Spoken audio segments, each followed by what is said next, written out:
आज जो मैं कहानी सुनाने जा रहा हूं, इस कहानी का शीर्षक है सुखी परिवार। एक बार एक राजा था। वो अपने महल में रहता था। अब राजा है तो महल में ही रहेगा। राजा के साथ उसके मंत्री भी रहते थे, उसकी पत्नी भी रहती थी।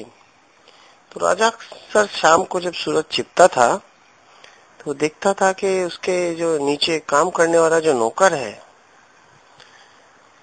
वो अपनी पत्नी के साथ अपने घर में बड़ी खुशियों से रह रहा होता था। वे दोनों खूब जोर जोर से हंसते थे, बात करते थे, दोनों खूब शोर भी मचाते थे। कभी कभी जब सुबह होती थी तो इस सुबह को ऐसा लगता था कि जैसे नमस्कार कर रहे हो। दोनों के चेहरे हमेशा मुस्कान खिली रहती थी। ये वे मंदिर भी जाते थे, रंग बिरंगे फूल इकट्ठे करते थे, हवा में झूलते फूलों के इकट्ठा कर लेते थे और उन फूलों को चुन चुन के अपनी झोली में भर लेते थे। और पति पत्नी दोनों के दोनों भगवान का श्रृंगार करते थे। उनका जीवन मौज मस्ती में बीत रहा था। लेकिन राजा ये सब देखकर परेशान था। राजा ने एक दिन अपनी पत्नी से कहा कि देखो, ये दोनों कितने खुश हैं और हम दोनों के पास सब कुछ है, सब कुछ, महल, पैसा, नौकर, सुंदर वस्त्र, अच्छे भोजन, फिर भी हम लोग खुश नहीं है। उसने कहा चलो ये बात तो मंत्री जी बता सकते हैं। तो उन्होंने मंत्री जी को बुलाया।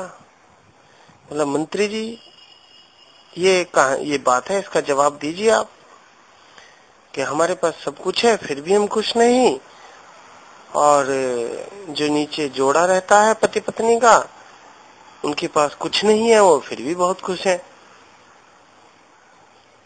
तो मंत्री ने कहा, ठीक है महाराज, ये तो सब 99 का फेर है। तो राजा ने कहा, वो क्या होता है? तो उसने कहा, आप मुझे 99 सोने के सिक्के, चांदी के सिक्के दे दीजिए। तो राजा ने 99 चांदी के सिक्के उसको दे दिए।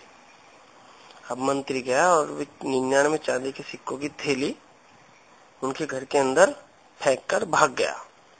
रात के टाइम जब पति पत्नी सुबह उठे, उन्होंने देखा, अरे घर में कोई थैली पड़ी हुई है। उन्होंने उसको खोला, उसमें 99 सिक्के थे। उन्होंने सोचा, अरे 100 होने चाहिए, 99 क्यों है? शायद एक इधर उधर गिर गया होगा। उन्होंने ढूंढा लेकिन घर में नहीं मिला। अब उन्होंने सोचा, यार ये तो 99 तो गलत है, ये तो 100 होने चाहिए। अब सोचने लगे 100 कैसे किए जाएं। अगर हम खाना कम खाएंगे तो 100 हो जाएंगे, अगर हम ज्यादा कमाएंगे तो 100 हो जाएंगे, अगर हम भगवान से जाके मांगेंगे तो शायद 100 हो जाए। बस धीरे धीरे धीरे धीरे दोनों पति पत्नी 100 करने के चक्कर में लगे रहे। फिर मंत्री आया राजा के पास। बोला, महाराज देखा, पति पत्नी दोनों आंगन में बैठे हैं, सर पकड़ के बैठे हैं, हंसी खुशी खत्म हो गई है। राजा ने पूछा, इनको क्या हुआ? तो मंत्री ने कहा, महाराज यह तो 99 का चक्कर है, ये 1 रुपया बढ़ाने की सोच में पड़े हैं, इसीलिए इनकी खुशियां चली गई, सर पकड़ के बैठे हैं। और रही आपकी बात, महाराज आप तो करोड़ों के चक्कर में हैं, आपको खुशी कैसे आएगी? तब राजा की समझ में आया कि 99 का फेर बहुत बुरा होता है। जो इससे बच गया उसको खुशी मिल जाती है, और जो इसमें फंस गया उसकी खुशी जाती रहती है। कहने का मतलब ये है, जो 99 के फेर से बच गया उसके पास खुशी भी बची रहती है। कहानी यही समाप्त होती है। हंसी खुशी पाने का सीधा तरीका, खुश रहो, 99 के चक्कर में मत पड़ो। जीवन है नाचने गाने के लिए, खुशियां मनाने के लिए। खुशियां मनाते रहो, नाचते रहो, गाते रहो। धन्यवाद।